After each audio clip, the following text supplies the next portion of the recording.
Bonjour à tous les amis, c'est Foxy, j'espère que vous allez tous super bien, moi franchement ça va super. Aujourd'hui on se retrouve pour une nouvelle vidéo sur Rise of Kingdoms. Dans cette vidéo on va parler un petit peu du 3035 puisque ça va faire à peu près 2 semaines que j'ai pas fait de vidéo update du KD. On va peut-être en faire une parce qu'il y a quand même eu pas mal de petites choses entre temps qui ont eu lieu et puis forcément on avance un petit peu dans l'histoire de ce royaume et dans nos KVK. Et donc dans la dernière vidéo, on parlait du KVK 2 qui était gagné. Bon bah vous voyez bien, depuis on a construit un petit peu, on récupère les constructions et tout, les petites récompenses. Donc pour ceux qui se demandent, forcément dans ce KVK, c'est le 35 qui récupère l'étoile.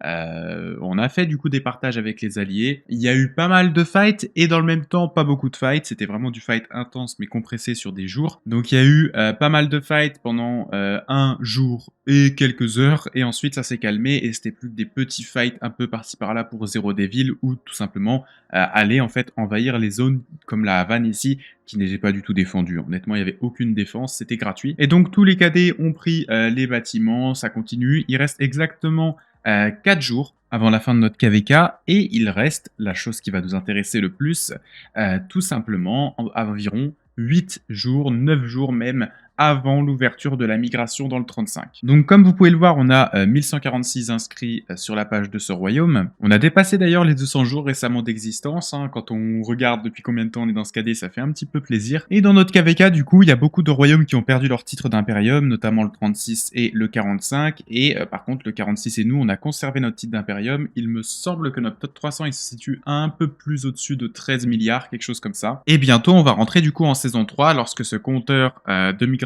passera à 0. On sera donc en saison 3 avec une ouverture à la migration de Same Season. Je passe le petit message comme d'habitude, la petite propagande de recrutement, mais si vous êtes intéressé par la migration dans le 35, que ce soit pour la saison 3 en Same Season, ce qui est beaucoup plus simple, que aussi la saison 4 dans le futur, vous savez qu'on a 150 places dans la première saison 4, et qu'ensuite on en a 500, n'hésitez pas à venir vers nous, vers moi notamment par message privé sur Discord, je vous envoie le lien du serveur de migration, et c'est réglé, vous pouvez ouvrir un ticket pour la saison 4 ou pour la saison 3 en same season, comme ça vous avez déjà réservé un petit peu votre place. Ou en tout cas vous avez postulé. Le 35 ça change pas, hein. Vous connaissez la stratégie pour laquelle moi personnellement je suis vraiment très intéressé à faire, c'est tout simplement la stratégie du nombre. Le 35 il est basé sur le nombre, je pense pas qu'on serait arrivé jusque là si on n'avait pas le nombre du 35, et donc on continue sur cette idée là, et on va voir combien de migrants on pourra faire rentrer, mais ce qui est sûr c'est que l'impérium de saison 3 se situe beaucoup plus haut en fait que l'impérium de saison 2. Donc on aura une petite marge, sachant que quand vous avez un top 300 qui est déjà assez conséquent, monter encore plus c'est compliqué. Par exemple, si vous avez un top 300 et que vous rajoutez des joueurs à 40 millions, nous par exemple, un joueur à 40 millions qui rentre dans le top 300, il ajoute que 10 millions de puissance effective. Bah oui, puisqu'il remplace la place de quelqu'un qui serait dans le top 300, et notre limite elle est à peu près à 30 millions. Donc on devrait vraiment être pas mal, et par contre, c'est ce qu'on dit tout le temps, dépêchez-vous de migrer, parce que plus on attend avant de pouvoir migrer, plus c'est compliqué et plus on a des difficultés à maintenir notre statut en dessous de l'impérium. On verra ce que ça donne au niveau de la migration, attendez-vous du coup à ce que dans 9 jours à peu près, il y ait une vidéo qui sorte, voire un live sur Twitch bien sûr, hein, pour ceux qui n'ont pas encore l'info, je suis sur Twitch, qui du coup portera sur le sujet de la migration, et on verra un petit peu ce qui se passe. Dans le KD, ça n'a pas changé, on a toujours nos belles alliances, vous connaissez, on est quand même assez impressionnant, puisque dans ce KVK qui était le plus gros KVK, d'ailleurs je remarque le 36 qui a changé de nom, mais on a les deux plus grosses alliances en termes de puissance, ce qui est vraiment très impressionnant, hein. Attention c'est énorme, hein. Avoir une alliance à 7 milliards et une alliance à 6 milliards en fin de KVK 2, c'est énorme, c'est vraiment énorme. Et on a en kill d'alliance la top 1 ici, mais de loin, ce qui fait que si on le voulait, on pourrait même aller chercher top 1, top 2 en soi. On pourrait aussi aller le chercher à peu près en ayant aussi RW qui est pas trop mal du tout en kill point, hein. Par rapport au KVK 2, je répète. Ce qui est marrant à voir, c'est que on est du coup en KVK 2, mais les impériums sont pas les mêmes. Si on compare un petit peu le 35, actuellement, on serait un seed environ C, en SOC, et on devrait arriver en seed B dès qu'on aura notre migration. En théorie, on devrait être un seed B de SOC, sauf que bien sûr, vous vous doutez bien, on n'est pas en SOC, mais c'est pour un petit peu mettre en perspective notre puissance du top 300. Elle ressemblerait à un KD qui serait en seed B en SOC lorsqu'on sortira de la migration. Je le rappelle, mais on a des tickets, 3 tickets qui vont faire venir des gros profils, des profils vraiment très intéressants. On verra tout ça bien sûr en vidéo, je vais pas en parler ici dans cette vidéo, mais il y a des profils pas mal du tout qui arrivent, et donc ça fait plaisir, hein. Encore une fois, on cherche dans le 35 à avoir du nombre et c'est l'idée de la migration. C'est pour ça aussi que je fais cette vidéo, c'est pour en parler pour ceux que ça intéresserait à venir en SOC. Attention, on a des critères quand même assez élevés. Les 150 qu'on fait rentrer du coup en premier dans le KD dès la saison 4, c'est bien évidemment 150 des plus gros profils qu'on aura en candidature. Souvent, on me demande si on va devenir un Imperium de saison 4 et plus, donc un Imperium de SOC, hein, c'est quelque chose d'assez énorme, un Imperium de SOC. Et moi, je répète toujours la même chose, c'est si on est Imperium, on le sera, mais si on est Imperium, on le contrôle. C'est-à-dire qu'on ne va pas faire entrer n'importe qui dans le royaume, attention. Il y a pas mal de tri, on ne prend pas n'importe qui dans le 35, attention. Donc l'idée, c'est vraiment de créer un KD avec plusieurs alliances de guerre. Donc là, actuellement, on est dans RWMW, on a tout rempli, puisque bien sûr, on a des slots en plus, mais VT se situe à quasiment 4 milliards. C'est énorme, hein, 4 milliards pour une autre alliance, sachez-le. C'est par exemple l'équivalent du 46, leur top 2. C'est l'équivalent de la top 2 du 46 qui est lui-même Imperium. Et alors que la top 1 du 46, encore une fois il est Imperium, n'atteint même pas la top 2 du 35. Est-ce que vous vous rendez compte du niveau que c'est quand même? C'est assez énorme. Quand on en parle, moi je me rends pas forcément compte tout le temps, mais quand on regarde dans le détail, on se rend compte que le KD est juste monstrueux. Et donc toutes ces alliances-là, VT et en dessous IW et RR qui sont un petit peu derrière, mais qui sont là, on va les renforcer avec la Migra et le 35 se dirige sur un modèle à 5 alliances. 5 alliances de guerre, 5 alliances pleines, 5 alliances compétitives le plus possible, même si dans un premier temps, vous vous doutez bien, c'est comme actuellement, on a MW, RW qui sont compétitives, le reste des alliances se développe. C'est un petit peu ça que je remarque avec les migrations, c'est qu'en fait, on a une base progressive de joueurs qui montent. On a MW, RW qui montent avec les migrants parce que c'est des alliances qui sont déjà élevées. Et là, par exemple, on arrive en saison 3 et on a VT qui monte aussi parce que VT arrive aussi à un niveau assez élevé et ça monte progressivement petit à petit et on va sûrement atteindre ce modèle de 3 alliances compétitives bientôt et 4e, 5e IWRR qui sont plutôt derrière pour le moment devraient monter aussi quand on en arrivera, je pense, en saison 4. Mais pour le moment, forcément, on n'a pas assez de joueurs, gros joueurs, pour tenir ces autres alliances. Logiquement, vous vous doutez bien que les joueurs qui sont compétitifs veulent être dans une alliance compétitive. C'est pour ça que c'est difficile de tout bien équilibrer. Et donc, au début, ça monte avec des petites alliances. Et par exemple, là, bientôt, on aura 3 grosses alliances qui montent. C'est progressif, mais ça monte bien. Je suis vraiment content, ça monte vraiment très bien. Pareil, hein, quand on me demande si je pensais que ça allait arriver jusque-là, non, clairement pas. Hein. On fait un petit retour sur le projet, mais le projet, c'est devenu un gros cadet aujourd'hui. Et clairement, il y a de quoi être fier. On a notre petit partage des récompenses dans le KD qui va avoir lieu bientôt. On récupère quoi comme récompense du coup? Alors nous, faut savoir une chose, c'est qu'on a partagé avec nos alliés, bien sûr, on n'est pas du tout un KD qui prend tout ce qu'il veut et tout. Et donc on récupère la fin de la Ziggoura, on récupère 5 Hierons, on récupère les 2 sanctuaires, 4 cercles et une forteresse croisée. C'est ce qu'on récupère en termes de bâtiments. Donc pas mal de petites récompenses, des petites têtes par-ci par-là, ça va être bien utile parce que moi vous connaissez, j'ai pas un stock de fou. On récupère du coup, comme je l'ai dit, la fameuse étoile hein, qui va mettre 2 étoiles au blason et qui montre qu'on a gagné la saison 2. C'est toujours bien les étoiles, hein, on se bat pour ça principalement les étoiles, et maintenant c'est vrai que dans les KVK on se bat pour autre chose. Alors en saison de conquête c'est plus un système d'autarche, mais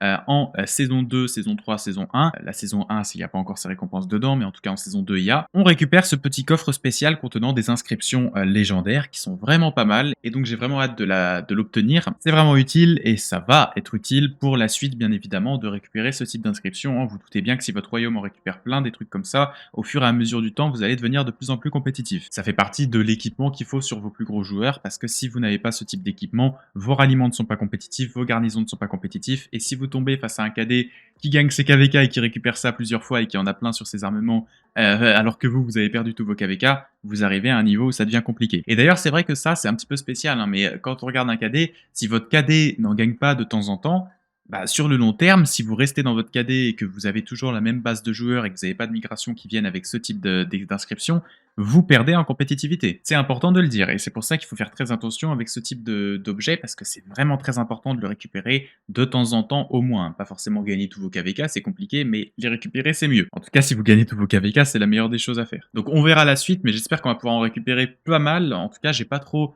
de doute sur le KV4 3. Le KV4 3, on va en parler aussi, parce que le KV4 3, on a déjà bien sûr plein de contacts parmi les royaumes, bien sûr nos anciennes alliances de ce KVK, le 46, le 39 et le 49 qui sont des KD avec lesquels on a très bien travaillé. Vous avez vu, hein, pas de guerre civile, pas de guerre entre alliés, rien du tout. C'était très stable le KVK. On n'a pas eu de trahison, on n'a rien eu du tout. Franchement, on peut respecter ça. C'était très smooth. Alors, il y a eu quelques petits désaccords, c'est vrai, sur certains trucs, mais c'était jamais des désaccords où vraiment ça parlait pendant des jours. Ça se réglait en quelques secondes au final. Et bah, ça fait plaisir, honnêtement. C'était un KVK qui était très rapide. Pour du 4v4, souvent il y a des soucis en 4v4 avec les partages et tout. Là, il n'y en a pas eu. Honnêtement, ça faisait plaisir. Et ce qui est sûr, c'est que c'est des cadets avec lesquels on pourrait être amené à retravailler encore une fois dans le futur. Et on a aussi d'autres liens, bien sûr. Mais pour le KVK3, il me semble que le modèle qu'on aura, c'est un modèle en ABBB. Alors, je ne sais pas encore. Quand on regarde tous les cadets, j'ai pas encore trouvé le cadet qui peut combattre le 35 en 1v1. Je ne l'ai pas encore trouvé parce que j'ai pas regardé. Je sais pas si dans les commentaires vous avez des idées de cadets en S2 ou en du coup en S2 qui passeraient en S3 ou qui sont déjà en S3 et qui tomberaient contre nous parce que bien sûr nos cadets, il me semble que ça part du 3017 vers je sais plus qui, 3056, un truc comme ça. Donc si vous avez des cadets là-bas que vous connaissez et que vous pensez qu'ils pourraient taper le 35 en 1v1, n'hésitez pas à me le dire que je me renseigne un petit peu. Sinon je vais regarder moi-même, vous savez. Mais c'est important de regarder parce que bah ça peut voir un petit peu contre qui on risque de tomber en KVK3. Après bien sûr le 1v1 seed A, c'est pas forcément ce qui fait gagner le KVK3. Il y a aussi bien sûr les seed B. Si tous les seed B se font rouler dessus mais que vous avez gagné contre le seed A, vous n'allez pas gagner contre les 3 seed B combinés. Mais ça promet ce KVK3. Le problème c'est que le KVK3, vous savez, c'est un KVK de farm. Donc c'est vrai que ça pour le coup, c'est pas fou en vrai. Mais quand on regarde les KVK3, sachez que maintenant il n'y a plus de migration d'inter-saison en KVK3. Donc je sais pas trop si on a des comparatifs avec d'autres KD. Il me semble qu'ici on pourrait très bien regarder s'il n'y a pas d'Imperium déjà dans un premier temps. Mais par exemple si on regarde le 3017, en théorie le plus vieux, je ne sais pas c'est lequel de tous ici qui a gagné. Je sais pas du tout lequel a gagné KVK ici dans ces KD là. On va regarder juste vite fait. Juste par curiosité, donc c'est pas celui-là déjà. Mais quand un KD sort de KVK 2, il a plus de migration. Et ça, c'est quand même quelque chose d'assez important. Parce que ça veut dire qu'il faut s'attendre à des puissances beaucoup plus faibles. Et ça, c'est quand même un point assez important à prendre en compte. Il me semble que ce KD-là avait pas mal gagné. Si je me trompe pas, le nom me dit quelque chose. Voilà, c'est ce KD-là qui a gagné. Et donc si on regarde, voilà. 2 étoiles sur ce KD. Et bah écoutez, ils ont pas forcément une alliance qui est incroyable. Et donc, bah forcément, déjà, la puissance, c'est normal. Hein, quand on regarde la puissance, c'est parce qu'ils sont sortis de KVK. Donc, 5B, 4 de power, c'est pas mauvais. Mais on n'est plus sur ces grosses alliances à 10B et tout ça qui sortaient de KVK. On les aura sûrement pendant le KVK grâce aux montées en puissance. Mais on n'est plus sur des très grosses alliances à 10B direct sorties de KVK grâce aux 30 migrants en plus. Ou en tout cas à 7B qui montent pendant le KVK. Et donc, ici, vous voyez, hein, le KD là, j'ai regardé, mais c'est une grosse alliance, le reste c'est très timide. Et c'est le modèle qu'on retrouve dans la plupart des KD. Et c'est ça qui est la différence avec nous, c'est que nous, à chaque fois, il y a peut-être une top 1 qui atteint le niveau de notre top 1, mais il n'y a jamais une top 2 qui atteint le niveau de notre top 2, et ainsi de suite. Et ça, c'est quelque chose qui est dans la force du 35. Donc je sais pas quel KD ressemblerait un petit peu à nous sur ce modèle, mais j'ai vraiment hâte de voir s'il y a un KD qui y ressemble. Parce que je vais pas vous le cacher, ce type de fight comme le 35 AU, c'est bien, on gagne les récompenses du KVK, on gagne le KVK, on gagne l'étoile, c'est bien, mais vous avez très bien vu pour ceux qui ont suivi notre KVK, il n'y a pas eu de fight. Il y a eu très peu de fight. Alors certes, dire qu'il n'y a pas eu de fight, c'est pas vraiment le cas, parce qu'il y a eu du fight. Par exemple, moi j'ai quand même réussi à trouver de quoi faire 3 millions de morts, donc il y a quand même eu du fight, faut pas abuser. Mais c'était pas du fight aussi intensif dans la durée que ce qu'on aurait espéré, et pourquoi on aurait espéré que ça soit du fight dans la durée? Parce que un KD comme le 3035, ça arrive au point où on se pose des questions que d'autres KD se posent peut-être pas. Là où un KD comme ici le 36 ou d'autres KD se disent bon bah voilà, on a eu un peu de fight et tout, tant pis. Bah nous en fait on en a besoin pour faire descendre notre puissance parce que comme on est Imperium, on sera plus Imperium en saison 3 mais on n'a pas envie de le redevenir au bout de 10 migrants quoi. Et donc ça c'est un peu problématique. Et on verra du coup, j'espère qu'on l'aura pas assez vite ce statut, mais il faut vraiment pas qu'on l'ait rapidement. On verra ce que ça donne bien entendu, mais voilà. On aurait préféré qu'il y ait beaucoup de fights, et le problème c'est que la saison 3, vous savez qu'elle est pas réputée pour avoir des fights, et donc bah j'ai vraiment quand même hâte de voir si on aura un adversaire qui peut nous faire des gros fights dans les ruines, et j'espère justement qu'on sera pas face à un adversaire qui serait pas assez puissant. J'espère que le matchmaking va faire bien son taf. Ça se trouve je dis ça, mais on aurait un adversaire plus puissant, hein, ce qui je pense pas, mais si c'est plus puissant, c'est encore mieux. Mais parce que vous savez, on a les ruines en KVK 3, si je regarde la carte, et la plus grande crainte de ce KVK 3, c'est le manque de fight. Si on n'a pas de fight, ça va être grandement problématique parce que on va pas pouvoir monter nos KP et tout, et il y a beaucoup de comptes qui peuvent monter leur KP. Mais vous voyez, si les ruines ici, par exemple, nos adversaires décidaient qu'ils ne peuvent pas faire ces ruines et donc qu'ils ignoraient les deux ruines et qu'ils partaient sur cette ruine-là, par exemple, parce que l'autre serait prise par leurs alliés, comme ça ils peuvent partager, bah ce serait pas une bonne chose pour nous, vous voyez. Donc j'espère qu'on n'aura pas un scénario comme ça, un scénario déséquilibré, avec justement pas de fight, et dans ce cas-là, on aurait juste à attendre jusqu'au Kingsland, et ce serait un Kingsland qui se terminerait assez vite, c'est pas équilibré. J'espère pas en tout cas, et beaucoup de joueurs n'espèrent pas ça, parce que c'est pas le but. Il y a des joueurs, ils peuvent migrer dans un autre KD sous prétexte que le KD, bah, il est trop puissant. Et ça, c'est quelque chose qui me fait rire. Mais c'est une vérité, il y a des joueurs qui sont là pour fight. Les joueurs qui mettent beaucoup d'argent dans le jeu, ils sont pas là pour farm, ils sont là pour fight. Ils ne jouent pas quasiment quand il n'y a pas de fight. Et donc, ça les intéresse pas d'avoir des KVK sans fight. Ce sera fixé, bien sûr, tout ça en saison 4 et plus, puisqu'on sera en saison de conquête. Mais là, pour le coup,